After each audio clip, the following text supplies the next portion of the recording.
কঠিন মানুষ, যেই না খবর পাইলেন আল্লাহর নবী দুনিয়ায় নাই, আহারে পাগল ওমর বলে এই কথা যে বলবে লা দরাবতু উনকা, কল্লাটা ফালাইয়া দিব। আরে এক সাহাবী দৌড়াইয়া সহ্য করতে না পাইরা কানের ভেতরে চলে গেছে, যায়া বলে ও আল্লাহ, যেই চোখ দিয়া আর প্রিয় হাবিবরে দেখতে পারবো না, ওই চোখ দিয়ে আমি আর কিচ্ছু দেখতে চাই না, আমার চোখ লয়ে যাও। হাদিসের কথা, রুব্বা আশআসিন মাদফুইন বিল আবওয়াব লাউ আকসামা আলাল্লাহি লা আবাররা। আল্লাহর বহু বান্দা এমন আছে, কাপড় চোপড় তো ঠিক নাই, চলাফেরার ঠিক নাই, দুয়ারে দুয়ারে তাকে ঘুরতে হয়, কিন্তু আল্লাহর কাছে এতটা প্রিয়, আল্লাহর কাছে কোনো আবদার করলে আল্লাহ ওই আবদার পুরা করে দেন। আল্লাহ ওই সাহাবীর চোখ লয়ে গেছে। কলিজায় কতটা ব্যথা পাইলেই চিন্তা করতে পারে। আল্লাহর নবীর ইন্তেকালের খবর মদিনায় ছড়ায় গেছে। ওই যে এক মহিলা আল্লাহর নবীর আশেক, যেই না খবর শুনছে নবী দুনিয়ায় নাই, শহীদ হয়ে গেছে।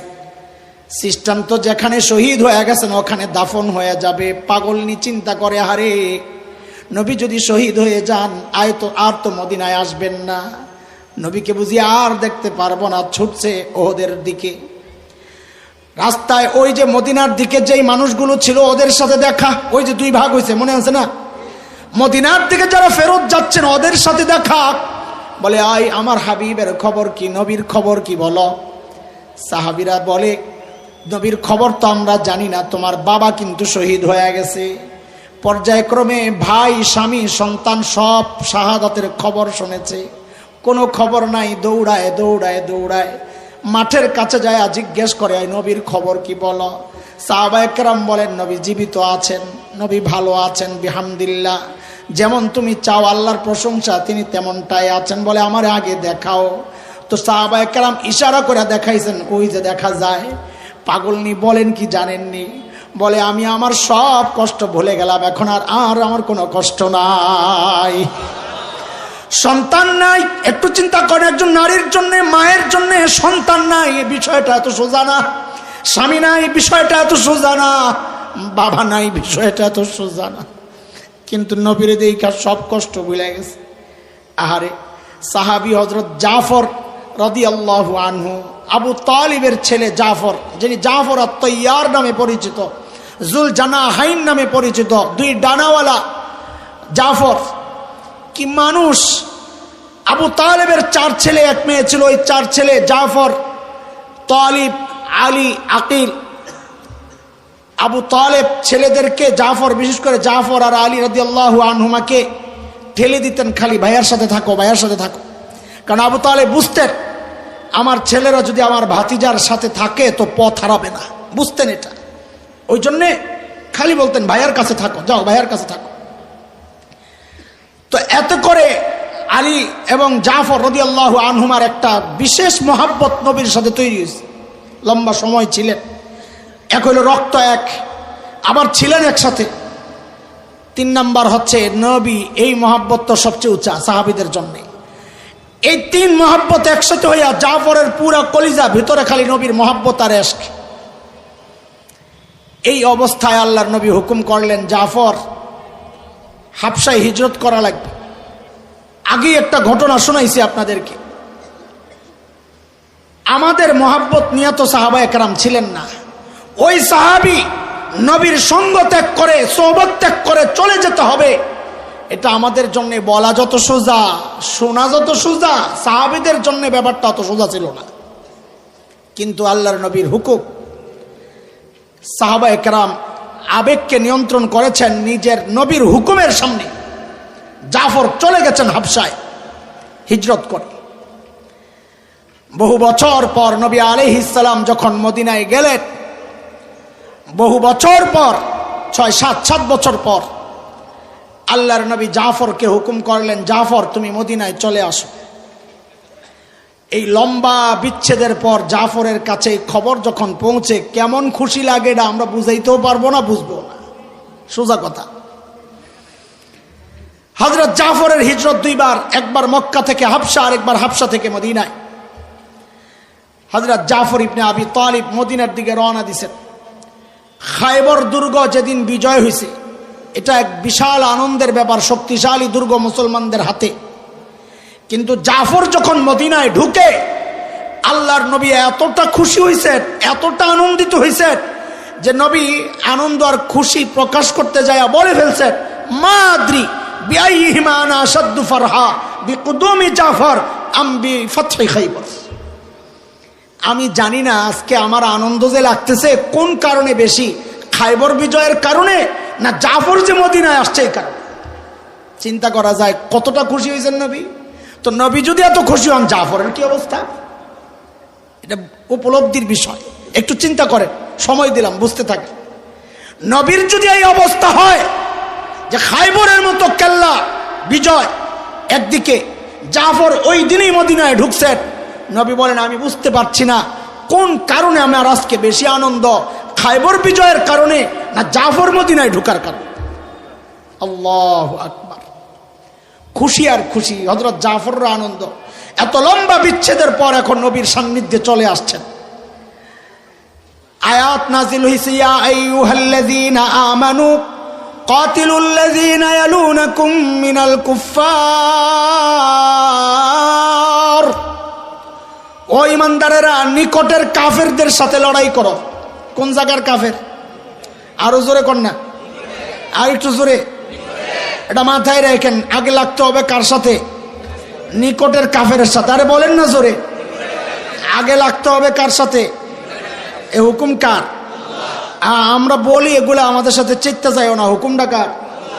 কিছু বলার থাকলে যাই আল্লাহরে বলো। ওই যে আমি এটা প্রায় উদাহরণ শোনাই, এটা সেটা হইলো যে আমাকে ঢাকায় পোলাপান মারামারি লাগছে, দুইটায় লাগছে যে এগো তো সাফার জোর বেশি, ঠিক আছে না? আপনার ঢাকায় পোলাপানের কি সাফার জোরটা বেশি, তোরা তো সব এক কোম্পানি, ঢাকায় পোলাপান সাফার জোরটা একটু বেশি। আমরা তো দুইটাই যে লাগছে, একটা খাইছে মায়ের খাইয়াই বাইতে যাইয়া চিঠি লেখছে। তখন তো আর ওই মোবাইল আর মেসেজ সিস্টেম ছিল না, চিঠি লেখছে। তো চিঠির মধ্যে কি লেখছে? আবে আমগো মহল্লায় তোরে পায়াল খাওয়াম। চিঠি লয়া গেছে ডাক পিয়ন, চিঠিটা খুললাইছেই দেখছে লেখা, আব্বে আমগো মহল্লায় তোরে পায়াল খাওয়াম। জিদ কি করবো, চিঠিটারে ছিড়াই ডাক পিয়নরে মারছে এক চটকাটা। আচ্ছা কোন তো দেখি ডাক পিয়নের কোনো দোষ আছে? এখন যেই বেটা ডাক পিয়ন মারে, সুস্থ না পাগল? এত আস্তে কেন? যে বেটা ডাক পিয়ন মারতে যায় সুস্থ না পাগল? আর একটু জোরে কর না, সুস্থ না পাগল? আরে এই মোল্লা মুন্সিরা আল্লাহর কালামের ডাক পিয়ন, কালাম তো পাঠাইছেন আল্লাহ। এই মুন্সিরা যে আপনাদের কাছে কোরআন পৌঁছায়া দেয়, আপনার ভাল না লাগলে যিনি চিঠি পাঠাইছেন তারে যায়া ধরেন, ডাক পিয়ন মারতে আসেন। এটা কোন অভ্যাস? বুঝা গেল এটা সুস্থ না, এটা কি রে? যারা মৌলবী মারতে আসে এরা কি? আর একটু জোরে কর না, কি শান্তি লাগতেছে, আর একটু জোরে কর। তো নবী আলাইহিস সালাম মুতার যুদ্ধের জন্য ঘোষণা দিলেন, রোমানদের বিরুদ্ধে লড়াই হবে। তখন কাফেরদের সবচেয়ে কাছে ওরাই, কারণ ইসলাম আরবের যত কওম আছে ওদেরকে মোটামুটি হারায়া টারায়া শেষ। ৮ম হিজরির পর মক্কা বিজয় হওয়ার পর পুরাপুরি হুনাইন, তায়েফ সব নিজেদের কাছে চলে আসছে। এখন কাছে হচ্ছে সিরিয়ার কাছে রোমানদের সাম্রাজ্য এই পর্যন্ত বিস্তৃত ছিল। তো ওদের সাথে লড়াই করার সিদ্ধান্ত হয়েছে, মুতার যুদ্ধ নামে যেটা পরিচিত। আল্লাহর নবী সাল্লাল্লাহু আলাইহি ওয়াসাল্লাম রোমানদের বিরুদ্ধে যুদ্ধ সেনাপতি নিয়োগ করলেন হযরত যায়েদ ইবনে হারিসা রাদিয়াল্লাহু আনহুকে, নিজের পালক পুত্র। কিন্তু ঘোষণা দিয়েই নবী কি বলেন শুনেন। নবী বলেন, ফাইন উসিবা যায়েদ ইবনে হারিসা فجعفر بن أبي طالب على الناس وإن أصيب جعفر بن أبي طالب فعبد الله بن رواحة على الناس। নবী বলেন, যদি যায়েদ ইবনে হারিসা শহীদ হয়ে যায় তো ঝান্ডা হাতে নিবে, নেতৃত্ব গ্রহণ করবে জাফর ইবনে আবি তালিব। যদি জাফর শহীদ হয়ে যায় তো ঝান্ডা হাতে নিয়ে নেতৃত্ব দিবে আব্দুল্লাহ ইবনে রওয়াহা। সাহাবায়ে কেরামের আর বুঝতে দেরি হয় নাই, কষ্ট হয় নাই যে যায়েদ ইবনে হারিসা আর মদিনায় ফিরবে না, জাফর ইবনে আবি তালিব আর মদিনায় ফিরবে না। শাহাদাতের ইশারা হয়ে গেছে। কারণ কি? নবী বলেছেন, যদি যায়েদ শেষ হয় তো জাফর শেষ হইলে আব্দুল্লাহ ইবনে রাওয়াহা, মানে আগের দুইজন শেষ, আব্দুল্লাহ ইবনে রাওয়াহার হাতে নেতৃত্ব যাবে। এটা সবাই বুঝে গেছেন। জাফর বুঝেন নাই? হ্যাঁ, কেমন লাগে তখন বলেন?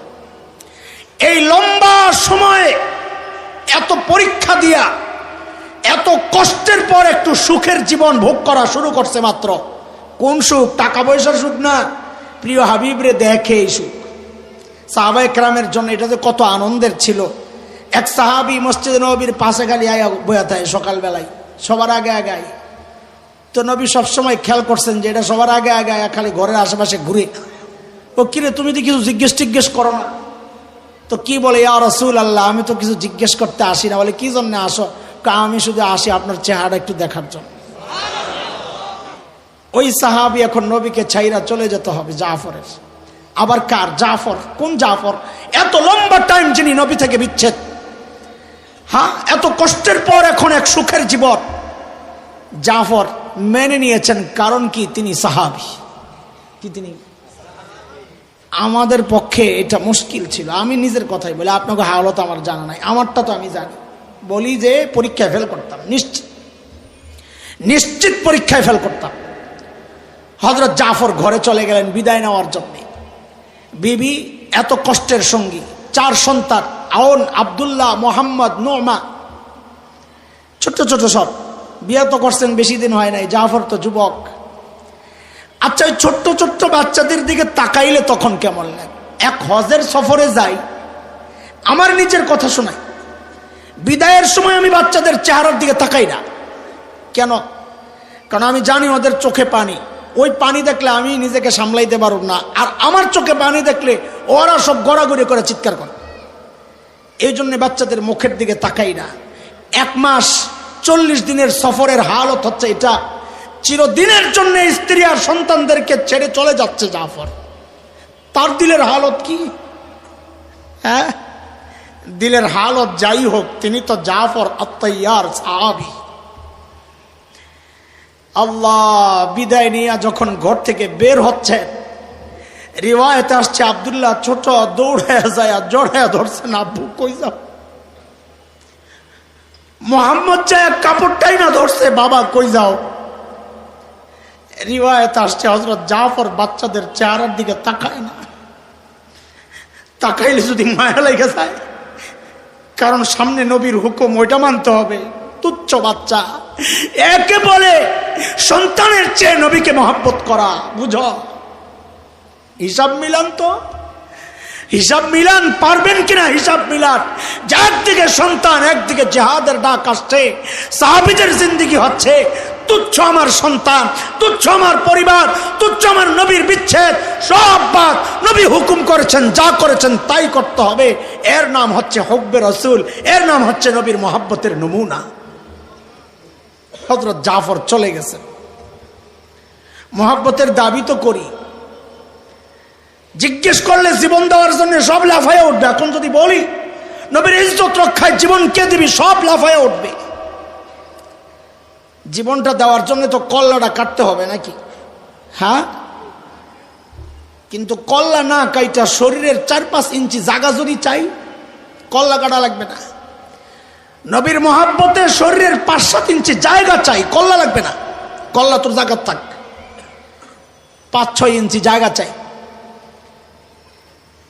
নবীর মহব্বতে দেওয়ার জন্যে জীবনটা পুরাটাই তো দিতে চাইছিলি, পুরা বাইরেটাই তো দিতে চাইছিস। আমি একটা রোমেনা চাইছি, এটা কি বেশি চাওয়া? বলেন, যেখানে পুরা বাড়ি দিতে প্রস্তুত, জীবন দেওয়া মানে কি পুরাটাই তো দিলাম নাকি? তা আমি যদি পুরা বাড়ি না চাই, একটা রোম চাই, এটা দেওয়া কি কঠিন না সহজ? অথচ দেখা যাবে এই সহজ কাজটা করতে কেউ রাজি না। বলে, কি বলতে চাইতেছেন বুঝতেছি না তো কিছু, অনেক বেশি দূর থেকে আসতেছে খোঁচা। তো এবার কাছাকাছি আই না খোঁচাটা দিই। খোঁচা না বলা, যে মানুষটা জীবন দিতে প্রস্তুত, ওই মানুষটা নিজের মুখের এই 2-3 ইঞ্চি জায়গা নবীর জন্য ছাড়তে রাজি না। কেমনি বিশ্বাস করি সে জীবন দিবে? কেমনি বিশ্বাস করবো আপনি জীবন দিবেন? মুখের এই 2-3 ইঞ্চি জায়গা আমি নবীর জন্য ছাড়তে রাজি না। যেখানে নবীর সুন্নতের গাছ লাগাইতে চাই, নবীর সুন্নত চাষ করতে চাই, তোর শরীরের এই অংশটুকু আমারে দিয়া দে। আমি তো মনে করি বহু মানুষ আছে যারা চুপচাপ বসে থাকবে, অথচ চোখের বাণী তারও বাইরিস। তো মহাব্বতটা কি? ওই যে নুরুল্লাহ ভাইয়ের মতো আগের মতো কাঁপি না। এর যুবক, একটা ভালো মুহূর্ত আছে, এই মুহূর্তটা হাতে পায়ে ধইরা বলি, নবীর ভালোবাসস এই দাবি যদি করস, আপাতত জীবনটা লাগবো না, আপাতত আমি এই মুখটা চাই। আল্লাহর হাবিবের মহাব্বতের নমুনা এখনই দাঁড়ায় প্রকাশ কর। যার জিন্দেগিতে দাড়িতে হাত দিব না ইনশাআল্লাহ। দাঁড়া দেখি কে দাঁড়াবি। আল্লাহ দাঁড়া। যে দাড়ি রাখছে সে না, দাড়ি রাখছে যে সেনা, বসো। এই মাদ্রাসা ছাত্র বসো। দাড়ি রাখছে যে সেনা, যে দাড়ি কাটতো এতদিন, এমন যুবকরা দাঁড়াও, দাঁড়াও। মুরব্বীরাও দাঁড়ান। আর কত হাত দিবেন, আর কত হাত দিবেন? নবীর কলিজায় আর কত বেলেট চালাবেন? কেমনি মুখ নিয়ে নবীর সামনে দাঁড়াবেন বলেন আমাকে। দাঁড়াট, আল্লাহ ভরসা করে দাঁড়ায় যান, আল্লাহর উপর ভরসা। লিল্লাহি তাকবীর। এই বলবেন তাকবীর দে, আল্লাহু আকবার। দাঁড়ান, দাঁড়ান, আরো দাঁড়ান। এই বিশাল মজমা, 100 মানুষ দাঁড়ানোর কথা। দাঁড়ান। যার দাড়ি নাই, দাড়ি আছে যার, সে বসবে। যার দাড়ি আছে না, আপনাদের যার দাড়ি আছে সে দাঁড়াবে না। এতদিন দাড়ি কাটতো, আজকে থেকে নবীর মহাব্বত প্রকাশ করবে যে আমি আর দাড়ি কাটবো না ইনশাআল্লাহ। দাঁড়ান ইনশাআল্লাহ। হ্যাঁ, কে আছে? আর যে দাঁড়াইছে সবাই দাঁড়াও, কেউ বসবা না, বসবা না, আমরা দেখতে চাই। এই পাশে পাশে যারা দাঁড়ায় আছে, এখানে কেউ দাঁড়াইলে ভেতরে ঢুকে দাঁড়ান। এই যে হাত উঠাইছে কেটা, ভিতরে ঢুকেন, ভিতরে ঢুকে দাঁড়ান, ভিতরে ঢুকে দাঁড়ান। মাশাআল্লাহ, মারহাবা। এই যে আল্লাহু আকবার, জোরে আল্লাহু আকবার। কত হবে বয়স? 60 হবে? 45? বোঝা যায় তো অনেক বয়স্ক। 45 তো 30টা বছর দাড়ি কাটছেন কমপক্ষে। এখন এই 30 বছরের আপনার অভ্যাসের বিপরীত আপনি ওয়াদা করতেছেন আর কাটবেন না ইনশাআল্লাহ। ও আল্লাহ, তুমি কবুল করো। দাঁড়ায় থাকেন, দাঁড়ায় থাকেন, আমরা দেখতে থাকি। আর কে আছে? দাঁড়াও, দাঁড়াও ইনশাআল্লাহ। আল্লাহু আকবার। হ্যাঁ, পেছন থেকে দাঁড়ায় না। মাশাআল্লাহ, মারহাবা। এই পোলাটার জন্য একটা তাকবীর লাগা। লিল্লাহি তাকবীর। মাশাআল্লাহ। আর কই, আর কই, আর কই? মাশাআল্লাহ, মারহাবা, জাযাকুমুল্লাহ, হাইয়াকুমুল্লাহ, বারাকাল্লাহ। এই শুনেন, মাশাআল্লাহ। এই যে আরো দাঁড়াইতেছে। দাঁড়া, দাঁড়া, দাঁড়া, দাঁড়া, দাঁড়া। মাশাআল্লাহ, মারহাবা, জাযাকুমুল্লাহ, বারাকাল্লাহ। আল্লাহ তুমি কবুল করো। বাইরে তো করে যে দাঁড় করাই, আমগো ধান্দা আছে একটা, আমগো ধান্দা আছে। ধান্দা হইলো আমার তো নাই কোনো পুঁজি, এগুলো হইলো আমার সব পুঁজি। আল্লাহর সামনে যদি এগুলারে পেশ করা যায়, আল্লাহ কিচ্ছু নিয়ে আইতারি নাই। একটা কাম করছি, তোমার হাবিবের সুন্নতের গাছ লাগাইছি, আমি চাষ করছি, ওই সুন্নতের মালি হিসাবে আমার ছেড়ে দাও। এই উসিলায় যদি আল্লাহ মাফ করে দেয়, এই জন্য এই কামটা করি আমি। মাশাআল্লাহ, মাশাআল্লাহ। ও ভাই, এরপরে আমার সাথে দাড়ি সহ দেখা করতে হবে ইনশাআল্লাহ। হ্যাঁ ইনশাআল্লাহ, দাড়ি সহ দেখা করবেন। সব আমি আপনার কাছেই তো আছি, একটু চাইলেই যাওয়া যাবে। আপনাদের এলাকার বহু ছেলেবেলে যায়, তো ওদের সাথে চলে যাবেন ইনশাআল্লাহ। দাড়ি সহ দেখা করবা সবাই। কে কে জানি দাড়ি রাখার ওয়াদা করছে, শুধু হাত ওঠাবে। মাশাআল্লাহ। এই যে কত আছে, মাশাআল্লাহ। আল্লাহ, আল্লাহ কবুল করো। ও পিছনে আছে, মাশাআল্লাহ, সাবাস, মারহাবা। ওই পিছনে হাত দেখা যায়, এত তো মানুষ দেখা যায় নাই, এখন হাত দেখা যাইতেছে। আল্লাহু আকবার। সবাইকে দাওয়াত, আমার সাথে দাড়ি সহ দেখা করবেন ইনশাআল্লাহ। ইনশাআল্লাহ হাসরের মাঠে নবীর সাথে দাড়ি সহ দেখা করবো ইনশাআল্লাহ। আল্লাহ কবুল করেন। হাত নামান। ও দোস্ত, কাটতেছেন তো আমল অনেক, অনেক গুনাই তো করেন না, অনেক গুনাই তো আমরা করি, কিন্তু দাড়ির গুনাটা আমার কাছে একটু আলাদা মনে হয়। কেন জানেন? কেন জানেন? একটু খেয়াল করেন। একজন মুসলমান হিসাবে আমাদের জন্য সবচাইতে একটা দামি মুহূর্ত বাইর করেন তো আপনারা সবাই মিললে। যার চেয়ে দামি মুহূর্ত একজন মুসলমান হিসাবে আমার জন্য আর হইতে পারে না, এমন একটা মুহূর্ত বাইর করেন তো। হ্যাঁ আচ্ছা, আমি বলি, বুঝছি আপনাদের মাথা এক একজনেরটা এক এক দিকে গেছে। তা আমি বলি, আপনি মিলাইয়া দেখেন। যদি আমি বলার পর এরপর যদি আপনার কাছে মনে হয় না এর চেয়ে দামি মুহূর্ত হইতে পারে, তো বলেন, অসুবিধা নাই, আমিও শিখি। তো শুনেন, আল্লাহর হাবিব সাল্লাল্লাহু আলাইহি ওয়াসাল্লাম বলেছেন, ইন্না আকরাবা মা ইয়াকুনুল আবদু মির রাব্বিহি ওয়া হুয়া সাজিদ। একজন বান্দা আল্লাহর সবচেয়ে নিকটে পৌঁছে যায় যখন সে সেজদায় লুটায়। কোথায়? কোথায়? তাহলে আমল হিসাবে সবচেয়ে দামি আমল আমার জন্য কোনটা? কোন অবস্থা? আল্লাহর কাছে যাওয়ার জন্য কোনটা? সেজদা। আচ্ছা, এই সেজদাটা দিলাম তো এক সেজদা হইল, তাই না? এক সেজদা দিলাম তো কয়টা হইল? এইটারে যদি আমি কোনোভাবে 1 লক্ষ গুণ বাড়াইতে চাই, সুযোগ আছে না? কি সুযোগ? বাইতুল্লাহ বলেন, কই বাইতুল্লাহ যায় যদি এক সেজদা দেয় তো আমলনামায় উঠবে কয়টা? কথা বলে না, কত? তাইলে আমার এক সেজদায় উঠলো কত? আচ্ছা, এই 1 লক্ষ সেজদা যদি আমি লাইলাতুল কদরে যায় দেই বাইতুল্লাহ, কত? আপনার মাধ্যম দরকার। এই মুহাক্কিক আলেম এই কথা কয়। লাইলাতুল কদর কয় বছর? 83 বছর না? আহারে মুসলমান, 83 বছর নির্ধারণ করে লাইলাতুল কদরকে অবমূল্যায়ন করা কেন? আল্লাহ 83 বছর বলেন নাই, আল্লাহ বলেছেন খাইরুন খাইরুন, 1000 মাসের চেয়েও দামি। 1000 মাসের চেয়েও ধরেন বেশি, আপনি বলেন 1000 মাসের চেয়েও বেশি। বেশি কত বেশি? এটা একটা আপেক্ষিক শব্দ, আমরা এজাফি, এক একজনের ব্যক্তি হিসাবে বেশি বেশি। রাস্তায় ফকিরের সাথে দেখা, ওই কালকে দেখা করিস, তোরে অনেক কিছু দেবো। আপনি মনে মনে হাসবেন, নিজে খাইতে পায় না, আমারে অনেক কিছু দিবে। তার অনেক কিছুটাও এটা উপহাসের কারণ, অনেকটাও কম।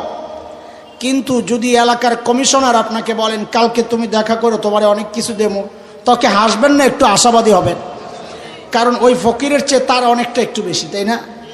একই কথা যদি এমপি সাহেব বলেন তো অনেক কি আগের চেয়ে কম না বেশি? শব্দ কিন্তু একটাই, অনেক, কিন্তু ব্যক্তির কারণে অনেকের অনেক হইতেছে, তাই না? একই কথা যদি মাননীয় প্রধানমন্ত্রী বলেন তো এই অনেক কি আগের মতো অনেক না আরো বেশি?